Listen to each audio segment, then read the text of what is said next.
पल मिसेल फुको, सामान्यतया मिसेल फुको वा फुको भन्ने नामले चिनिन्छन्। सन् 1926मा फ्रान्सको पोइटर्समा जन्मेका फुको फ्रान्सेली दार्शनिक हुन्। उनी आफ्नो समयका सम्भवतः सबैभन्दा चर्चित र विवादित इतिहासकार, सामाजिक एवं साहित्यिक समालोचक हुन्। The history of sexuality, madness and civilisation, the order of things, the archaeology, the Foucault reader, the birth of the clinic लगायत थुप्रै पुस्तक लेखेका Foucault Friedrich Nietzsche, Gilles Deleuze, Karl Marx, Sigmund Freud जस्ता दार्शनिकहरूबाट बढी प्रभावित देखिन्छन्। फुकोको दर्शन के हो?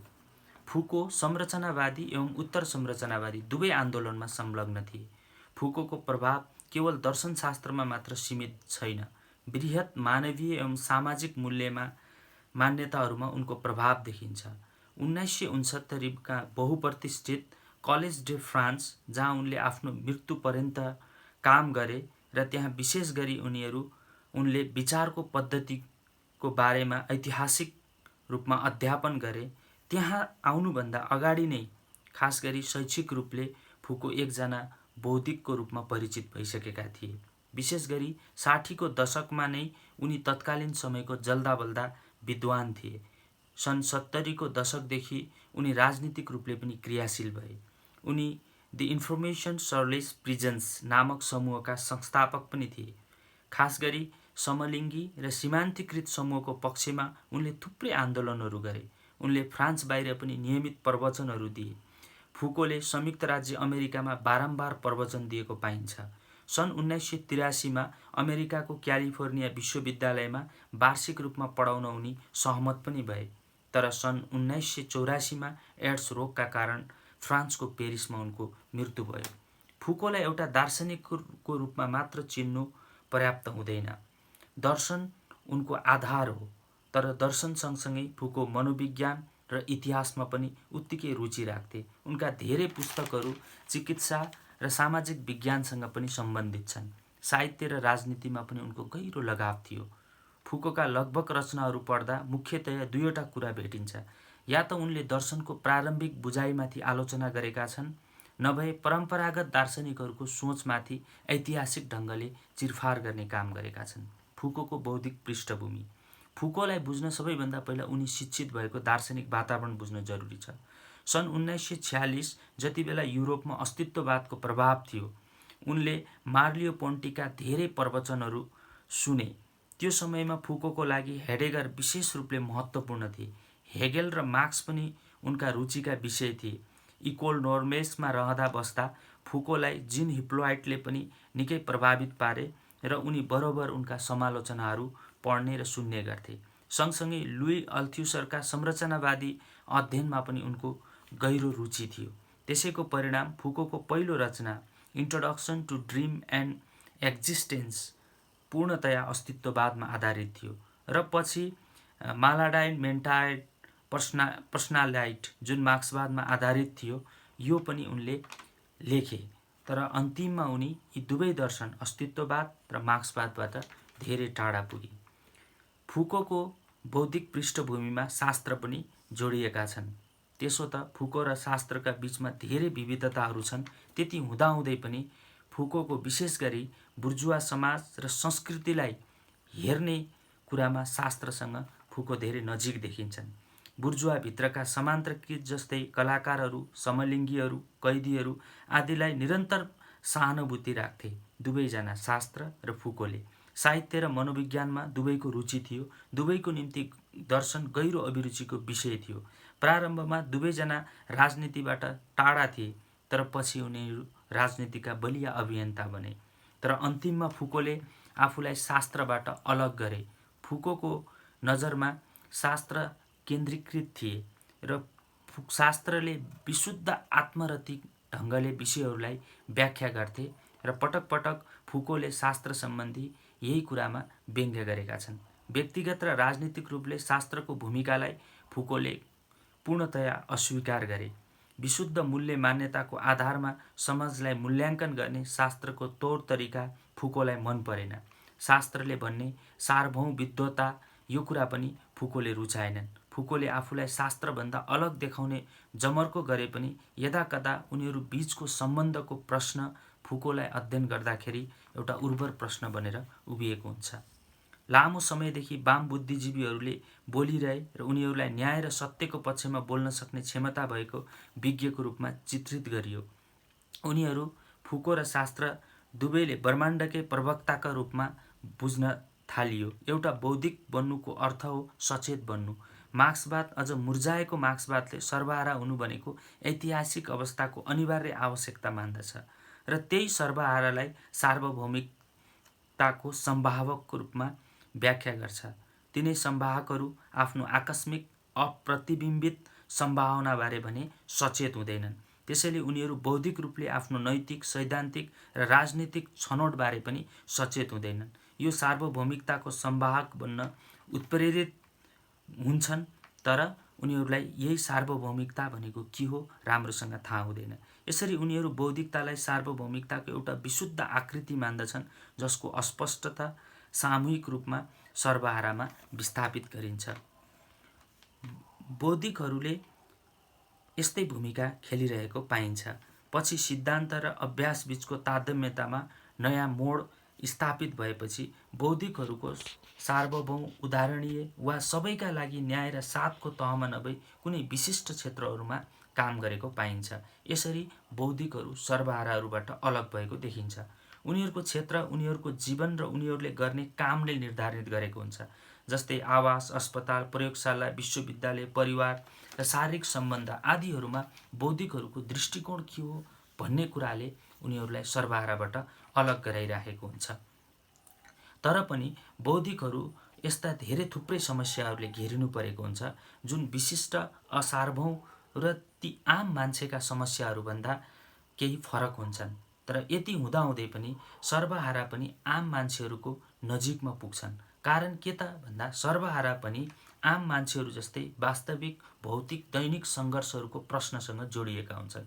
उनीहरू स्वयं पनि सर्वहारा जस्तै बहुराष्ट्रिय कम्पनी, न्यायिक अङ्गहरू, पुलिस, प्रशासन आदिबाट प्रताडित हुन्छ। त्यसैले विशिष्ट बौद्धिकहरू सार्वभौमिक बौद्धिकहरूभन्दा फरक हुन्छ र सार्वभौम बौद्धिकता भन्ने त्यस्तो कुनै चिज हुँदैन र फुकोले यस्ता सार्वभौम बौद्धिकता भन्ने कुरालाई विश्वास गर्दैन।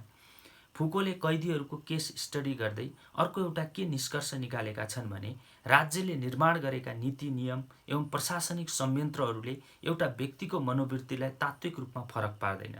ती सबै कुरा त केवल राज्यले आम मान्छेहरूलाई शासन गर्न निर्माण गरेका हतियारहरू मात्र हुन्, जसले राज्यको शक्तिलाई प्रतिबिम्बित गरिराखेको हुन्छ। त्यही शक्तिसँग डराएर आम मान्छेहरू त्यसलाई मानिरहेका हुन्छन्। जसरी बन्दीगृहलाई राज्यले समाजका खराब मान्छेहरूलाई सुधार्ने बन्दोबस्तको रूपमा व्याख्या गर्छ, त्यसरी त्यहाँ पुगेका मान्छेहरू भित्रैदेखि सुध्रन्छन् भन्ने त्यस्तो कुनै ग्यारेन्टी हुँदैन। फेरि राज्यले निर्माण गरेका त्यस्ता नैतिकता एवं आचार संहिताहरू आफैमा प्रश्नको घेराबाट टाढा हुँदैनन् र राज्यले बनाएको ठिक, असल वा खराबको मापदण्ड आफैमा पूर्ण र सार्वभौम हुँदैन। फुकोले व्यक्तिको हरेक व्यवहारको निर्धारण उसको भौतिक परिस्थितिले गर्छ भन्ने मार्क्सवादी दृष्टिकोणलाई मान्दैनन्। उनले उदाहरण दिँदै भन्छन्, कुनै एउटा गरिबले चोरी गर्छ र चोरी गर्नुको पछाडि उसको आर्थिक दरिद्रता मुख्य कारण हो भन्ने मान्ने हो भने हामी हरेक गरिबहरूलाई चोर भन्नुपर्ने निष्कर्षमा पुग्नुपर्छ। तर यथार्थमा त्यस्तो हुँदैन। धेरै हदसम्म यो व्यक्तिगत मनोवृत्ति र उसको चरित्रसँग जोडिएको हुन्छ। फुकोले समस्याहरूले प्रगतिको बाटो देखाउँछन् भन्ने कुरालाई पनि गलत मान्छन्। समस्या भनेको खासमा वस्तुहरू कसरी घटित हुन्छन् भन्नु नै हो। उनले आज जे घटित हुन्छ त्यो जरुरी छैन कि विगतभन्दा अझ राम्रो होस्, अझ विकसित वा अझ बोधगम्य होस्। समाज सधैँ प्रगतिशील ढङ्गले अगाडि बढ्छ वा प्रगतिवादी ढङ्गले अगाडि बढ्छ भन्ने कुरालाई फुकोले अस्वीकार गर्छन्। कहिलेकाहीँ समाज धेरै पछाडि पनि फर्किरहेको हुन्छ। हिजोभन्दा आज प्रगतिशील हो र आजभन्दा भोलि प्रगतिशील हुन्छ भन्ने सार्वभौम टाइपको मान्यतालाई फुकोले अस्वीकार गर्छन्। फुको भन्छन् शक्तिले मान्छेलाई पागल बनाउँछ। उनले शक्तिले शासन गर्छ र शासनमा बस्नेहरू अन्धा हुन्छन्। जो शक्तिदेखि टाढा हुन्छन्, जो निरङ्कुशताको निम्ति लादिएका हुन्छन्, आफ्नो कोठामा चुपचाप बस्छन्, आफ्ना ध्यानमा बस्छन्, केवल उसले सत्यको खोज गर्न चाहन्छन्, तर सत्ताले उनीहरूलाई सत्यको खोज गर्न दिँदैन। फुकोले ज्ञानलाई शक्तिको स्रोत मान्छन् र शक्तिभित्र ज्ञानको अंश हुन्छ भन्ने कुरा विश्वास गर्छन्। उनले खोजको निम्ति वा ज्ञानको निम्ति शक्ति नै चाहिन्छ भन्ने पनि मान्दैनन्। तर शक्तिको अभ्यास आफैमा नयाँ वस्तुगत ज्ञान र नयाँ जानकारीको निर्माणको निम्ति सहायक हुन सक्छ। यदि कसैले दैनिक जीवनमा शक्ति र आर्थिक शक्तिको अभ्यासलाई बुझ्दैन, कसरी शक्तिको अभ्यासले ज्ञान निर्माण हुन्छ र ज्ञानले शक्तिको प्रभावलाई प्रतिबिम्बित गर्छ भन्ने जान्दैन, उसले शक्ति, ज्ञान र सत्यको त्रिकोणीय सम्बन्धलाई बुझ्नै सक्दैन। ज्ञान र शक्ति एकअर्कासँग गाँसिएका हुन्छन्। ज्ञान बिना शक्तिको अभ्यास गर्न असम्भव हुन्छ र शक्तिमा रूपान्तरित नभई ज्ञानको अस्तित्व बचाउन सकिँदैन। मार्क्सवाद समाजलाई व्याख्या गर्ने एउटा विधि भएको मान्ने फुकोले आफूलाई मार्क्सवादी भन्नेहरू वास्तवमा मार्क्सवादी नभएर कुनै साम्यवादी पार्टीका कार्यकर्ता हुन् भन्ने मान्छन्। उनीहरूलाई ती पार्टीले जसरी निर्देशित गर्छन्, उनीहरूले मार्क्सवादलाई त्यसरी नै व्याख्या गरिरहेका हुन्छन्। फुकोले के भन्छन् भने आजसम्म लेखिएका इतिहासमाथि उनले प्रश्न गरेका छन् र उनले मुख्यतया इतिहास सम्बन्धी दुईवटा कुरामा जोड दिएका छन्। पहिलो, हिजो लेखिएको इतिहास तथाकथित संरचनावादी र औपचारिकतामा सीमित छ, जहाँ सीमान्तकृत मान्छेहरू हटाएका छैनन्। दोस्रो, अब लेखिने इतिहासले युगौँ पुरानो केन्द्र र किनारा बीचको दूरीलाई हटाउनुपर्छ र यो इतिहासले हिजोसम्मको दमन र हिजोसम्मको विभेदको क्षतिपूर्ति दिनुपर्छ भन्ने फुकोको विश्वास छ। सार्वभौम सत्ताको सिद्धान्तलाई फुकोले 17औं शताब्दी पुरानो मान्यता ठान्छन्। जति बेला राजा महाराजाहरूले युद्धको समयमा सार्वभौमिकतालाई हतियारको रूपमा प्रयोग गर्थे, शासकहरूले यो हतियारलाई सेनादेखि आम दासहरूसम्म थोपर्थे।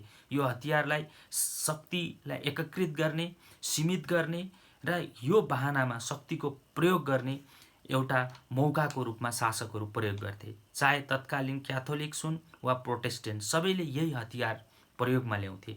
शक्तिको अभ्यासको सम्बन्धमा फुको के भन्छन् भने समाजका हरेक अङ्गहरूको बीचमा शक्ति सम्बन्ध हुन्छ। एउटा पुरुष र महिलाको बीचमा, परिवारका सदस्यहरूको बीचमा, मालिक र नोकरको बीचमा यिनीहरूको आफ्नै विशिष्ट वस्तुगत अवस्था हुन्छन्। यसलाई सार्वभौम महान शक्तिको व्यक्तिमाथि प्रभाव भन्ने ढङ्गले बुझिनु हुँदैन। कुनै एउटा परिवारभित्रको शक्ति सम्बन्धलाई सामान्य ढङ्गले राज्य शक्तिको विस्तारित रूपको प्रतिबिम्बन हो भन्ने मान्यौँ भने हामी त्यस परिवारभित्रको विशिष्ट अवस्था बुझ्न सक्दैनौँ, जसले हामीलाई गलत निष्कर्षमा पुर्याउन सक्छ। कुनै पनि राज्यले काम गर्न त्यहाँ महिला र पुरुष वा वयस्क बच्चा बीचमा बिल्कुलै विशिष्ट सम्बन्धहरू हुन्छन् भन्ने बुझ्नुपर्छ, जुन सम्बन्धहरू एकअर्कासँग बिल्कुल फरक र स्वतन्त्र पनि हुन सक्छन्। यदि त्यस्ता विशिष्ट फरक प्रकृतिका सम्बन्धहरूलाई राज्यकै बृहत आँखाले हेऱ्यौँ भने हामीले त्यहाँ अभ्यास भइआएका शक्ति सम्बन्धलाई मिहिन रूपले बुझ्न सक्दैनौँ। सामान्यतया फुको के कुरामा विश्वास गर्छन् भने शक्ति कुनै पनि व्यक्तिगत वा सामूहिक इच्छाले बनाइँदैन वा कसैको व्यक्तिगत वा सामूहिक इच्छामा निर्भर हुँदैन, न यो कुनै चाहनाको उपज हो। शक्ति निश्चित शक्तिहरूकै, मुद्दाहरूकै र शक्तिका प्रभावहरूकै आधारमा निर्मित हुन्छन् र सोही अनुरूप कार्यान्वयन गरिन्छन्। यो नै शक्ति सम्बन्धीको बुझाइमा देखिने जटिलता हो। यसको अर्थ शक्ति सम्पूर्ण रूपले आत्मनिर्भर छ भन्नु वा यसको निर्माण आर्थिक पद्धति वा उत्पादनका सम्बन्धहरूले मात्र गर्छ भन्नु दुवै गलत हो।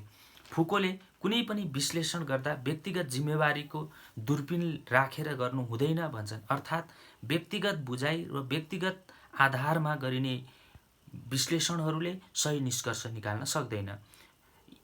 अस्तित्ववादीहरूले प्रायः यसै गर्ने गर्थे। उनीहरूले आफ्नो व्यक्तिगत बुझाइ र व्यक्तिगत अवस्थाको आधारमा वस्तुहरूको मूल्याङ्कन गर्ने गर्थे। आजको विश्वका हरेक कुराहरू बजार अर्थतन्त्रबाट ल्याइएका हुन्छन् वा भनौँ पुँजीवादी शोषण वा समाजका कच्चा सामलहरूबाट प्रभावित हुन्छन्। लैङ्गिक समस्या वा यस्तै समस्याहरू पनि एउटा फरक समाज रहन्जेल रहिरहन्छ।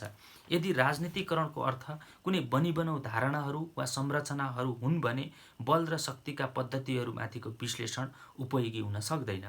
फुको समाजले बनाएका कानुन र निषेधहरूले व्यक्तिको नितान्त वैयक्तिक चाहना र सम्भोगसम्मलाई पनि प्रभावित पार्ने बताउँछन्। सेक्स र सेक्सुअलिटी फरक कुरा भएको जिकिर गर्दै फुकोले सामाजिक मूल्य, मान्यता र शक्तिले सेक्सुअलिटीलाई सम्भोगको तगारो बनाइदिन्छ। अर्थात् व्यक्तिले यिनै मूल्य, मान्यता र शक्तिको डरका कारण सम्भोग गर्ने तीव्र इच्छालाई पनि दबाइदिनुपर्ने अवस्था आउन सक्छ। नितान्त शारीरिक सन्तुष्टिको एउटा उपाय सम्भोग समेत कुनै शक्तिद्वारा निर्देशित र नियन्त्रित गरिएको हुन्छ र त्यो सम्भोग आनन्दको एउटा कोड बन्न जान्छ, जुन कोडले निश्चित मूल्य मान्यता र शक्तिको एउटा इकाइको रूपमा काम गर्छ। यसले हिजोदेखि चल्दै आएको प्रणय कला र त्यसबाट प्राप्त हुने सन्तुष्टिलाई समेत निश्चित पद्धतिभित्र बाँधिदिन्छ। सम्भोगका पनि कानुनहरू बनाइन्छन्, जसले सम्भोगका व्यक्तिगत इच्छा र चाहनाहरू कुनै शक्तिको बाध्यकारी पालना जस्तो भइदिन्छ। फुको भन्छन्, शक्तिको भरमा सत्यहरूको निर्माण गरिन्छ र आम मान्छेहरूलाई त्यही सत्यको पालना गर्न लगाइन्छ। शक्तिमा को छ भन्ने कुराले कस्तो प्रकारको सत्य निर्माण हुन्छ भन्ने निक्रुएल हुन्छ। जब शक्तिका स्वरूपहरू फेरिन्छन्, अर्थात् शक्ति केन्द्रहरू बदलिन्छन्, सत्यका मानकहरू र सत्यका मान्यताहरू पनि भत्किन थाल्छन्। शक्ति केन्द्रले निर्माण गरेका मानकहरू पनि फेरिन थाल्छन्। त्यसैले फुको भन्छन्, यो संसारमा त्यस्तो कुनै अन्तिम सत्य हुँदैन। सत्यहरूको निर्माण डिस्कोर्सहरूबाट हुन्छ, कथ्यहरूबाट हुन्छ, कथनहरूबाट हुन्छ। तर जब शक्तिका सम्बन्धहरू फेरिन्छन्, शक्तिका केन्द्रहरू फेरिन्छन् र यस्ता मान्यताहरू पनि फेरिन्छन्, सत्यहरू पनि फेरिन्छन्। त्यस कारणले गर्दा अन्तिममा फुकोको निष्कर्ष के हो भने शक्तिले ज्ञान निर्माण गर्छ र त्यो ज्ञानले एउटा सत्तालाई स्थापित गराउँछ र त्यो सत्तालाई फेरि शक्तिको बलद्वारा अकाट्य सार्वभौम सत्यको रूपमा आम मान्छेमा लाद्ने काम गरिन्छ। यो नै सत्य, शक्ति र ज्ञानको सम्बन्ध हो। धन्यवाद।